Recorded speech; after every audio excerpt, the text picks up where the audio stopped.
Dear students, आज मैं आपको आफबाउ प्रिंसिपल यानी आफबाउ का नियम समझाऊंगी। आफबाउ शब्द का अर्थ है बनना, अर्थात परमाणु कैसे बनता है, उसमें इलेक्ट्रॉन्स कैसे विभिन्न कक्षाओं में प्रवेश करते हैं। ये नियम विभिन्न ऑर्बिटल्स में इलेक्ट्रॉन्स के भरने के क्रम को समझाता है। इस नियम के अनुसार इलेक्ट्रॉन पहले कम ऊर्जा के ऑर्बिटल में प्रवेश करता है, अर्थात इलेक्ट्रॉन्स ऑर्बिटल्स में ऊर्जा के बढ़ते हुए क्रम में प्रवेश करता है। कम ऊर्जा वाले ऑर्बिटल्स पहले भरे जाते हैं और उसके बाद इलेक्ट्रॉन्स ज़्यादा ऊर्जा वाले कक्षाओं में जाता है। किसी ऑर्बिटल की ऊर्जा को हम कैसे ज्ञात करेंगे? तो किसी ऑर्बिटल की ऊर्जा उसके प्रिंसिपल क्वांटम नंबर n तथा एजीमुथल क्वांटम नंबर l पर निर्भर करती है। प्रिंसिपल क्वांटम नंबर क्या है? मुख्य क्वांटम संख्या। और एजीमुथल क्वांटम नंबर क्या है? द्विदंशी क्वांटम संख्या।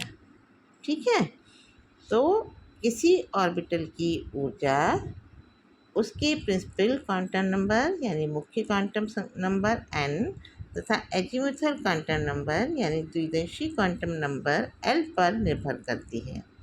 विभिन्न ऑर्बिटल्स की एनर्जी के क्रम को हम निम्नलिखित नियमों की सहायता से ज्ञात कर सकते हैं। तो एनर्जी के क्रम क्या है, ये हम कुछ नियमों की सहायता से ज्ञात कर सकते हैं। इसमें पहला नियम है, जिस ऑर्बिटल के लिए n+l का मान कम होगा उसकी ऊर्जा कम होगी।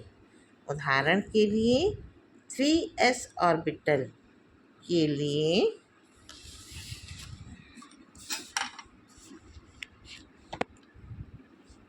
n+l 3+0 = 0 होता है, = 3 है। तो इसकी ऊर्जा 3p ऑर्बिटल जिसके लिए n+l बराबर कितना होगा? 3+1 अर्थात 4, यानी कि n+l की वैल्यू यहाँ 4 है और यहाँ n+l की वैल्यू 3 है। तो इसलिए 3p ऑर्बिटल की ऊर्जा ज़्यादा होगी और 3s ऑर्बिटल की ऊर्जा कम होगी, यानी कि 3s, ये जो आपका 3s ऑर्बिटल है इसकी ऊर्जा 3p ऑर्बिटल से कम होगी। ठीक है, दूसरा नियम क्या है? यदि दो ऑर्बिटल के लिए n+l का मान समान है, तब क्या होगा? मान लीजिए यहाँ पर तो n+l की वैल्यू अलग अलग थी, लेकिन कुछ ऑर्बिटल्स ऐसे होते हैं जिनके लिए n+l की वैल्यू समान होती है। तो यदि दो ऑर्बिटल्स के लिए n+l का मान समान है, तब उस ऑर्बिटल की ऊर्जा कम होगी जिसके लिए n का मान कम होगा। For example 3d orbital and 4p orbital. 3d orbital के लिए 3 + 2 = 5 है, n+l, n इसके लिए 3 होगा और l 2 होगा। तो 3d ऑर्बिटल के लिए n+l 3 + 2 होगा और इसका मान 5 होगा। इसी तरह से 4p ऑर्बिटल के लिए अगर हम n+l की वैल्यू निकालें तो वो 4 + 1 यानी कि 5 होगी। तो इन ऑर्बिटल्स की लिए n+l की वैल्यू समान है, लेकिन 3d ऑर्बिटल के लिए n की वैल्यू कम है, अर्थात 3d ऑर्बिटल की एनर्जी 4p ऑर्बिटल की एनर्जी से कम होगी। इसी तरह से कुछ अन्य उदाहरण हम ले सकते हैं। सम अदर एग्जाम्पल्स हैं, जैसे आपका 3d ऑर्बिटल, इसके लिए n+l बराबर है 3 + 2 5 और 4s ऑर्बिटल n+l इसके लिए बराबर है 4 + 0 = 4। देखिए जो n की वैल्यू है तो जो ये शुरू का नंबर होता है वो उसकी प्रिंसिपल काउंटर नंबर होती है। और s के लिए l की वैल्यू 0 होती है, d के लिए 2 होती है और p के लिए 1 होती है। तो इस तरह से आप n प्लस l की वैल्यू निकाल सकते हैं। ठीक है, अतः 4s की ऊर्जा यहाँ पर 3d की ऊर्जा से कम होगी। विभिन्न ऊर्जा स्तरों ऑर्बिटल्स की ऊर्जा का बढ़ता हुआ क्रम हम इस निम्नलिखित डायग्राम के द्वारा भी ज्ञात किया जा सकता है। जैसे कि हमने विभिन्न कक्षाओं में जितने ऑर्बिटल्स हैं वो हम सबसे पहले लिख लेंगे। 1s पहली कक्षा में होता है, दूसरी कक्षा में 2s एंड 2p होता है, तीसरी कक्षा में 3s 3p 3d होता है, चौथी कक्षा में 4s 4p 4d 4f होता है, पाँचवीं कक्षा में 5s 5p 5d 5f, छठी कक्षा में 6s 6p 6d 6f और सातवीं में हम 7s और 7p लिख लें। और फिर हम इन नंबरों को काटना शुरू करें इस तरह से। तो जो नंबर पहले आएगा, जैसे पहले 1s आया तो इसकी ऊर्जा कम होगी, फिर हम इसको घुमा के लाएंगे, फिर 2s आया तो अब 2s की ऊर्जा 1s से ज़्यादा है। अब हम और घुमा के लाए यहाँ पर तो हमारा कौन सा नंबर कटा, 2p।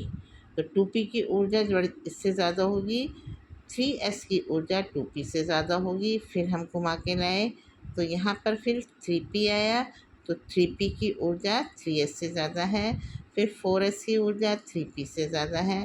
फिर इस तरह से हम घुमा के काटते जाएंगे। तो यहाँ 3d की ऊर्जा 4s से ज़्यादा है, फिर 4p की ऊर्जा ज़्यादा है, फिर 5s की ऊर्जा ज़्यादा है।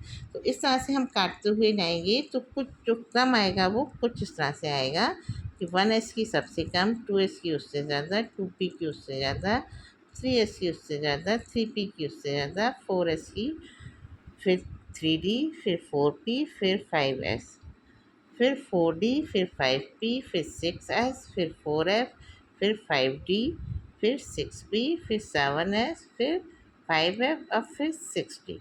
तो इस तरह से आपका यहाँ इस डायग्राम के द्वारा आप विभिन्न ऑर्बिटल्स की ऊर्जा का क्रम, बढ़ता हुआ क्रम निकाल सकते हैं।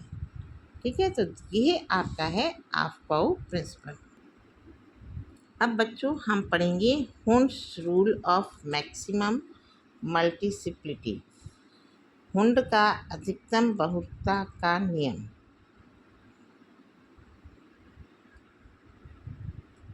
ये नियम हुंड ने दिया था।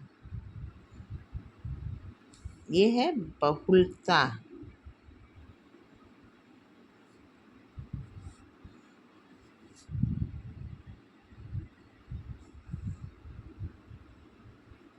ये नियम हुंड ने दिया था। ये नियम ऑर्बिटल में इलेक्ट्रॉन को भरने में सहायता देता है। इसके अनुसार किसी सबशेल के ऑर्बिटल्स में इलेक्ट्रॉन्स पहले एक एक भरते हैं जिनकी स्पिन की डायरेक्शन सेम होती है। सबशेल के सभी ऑर्बिटल्स में जब एक एक इलेक्ट्रॉन भर जाता है तभी ऑर्बिटल्स में इलेक्ट्रॉन्स की पेयरिंग शुरू होती है। उदाहरण के लिए यदि 2p सबशेल में 3 इलेक्ट्रॉन होते हैं तो वो ऑर्बिटल्स में इस प्रकार भरे जाएंगे, यानी कि 2p के अंदर 3 ऑर्बिटल्स हैं तो इनमें 3 इलेक्ट्रॉन पहले एक इसमें आएगा, फिर इसमें आएगा, फिर इसमें आएगा। ऐसा नहीं होगा कि पहले इसमें 2 आ जाएं और इसमें 1 आ जाए।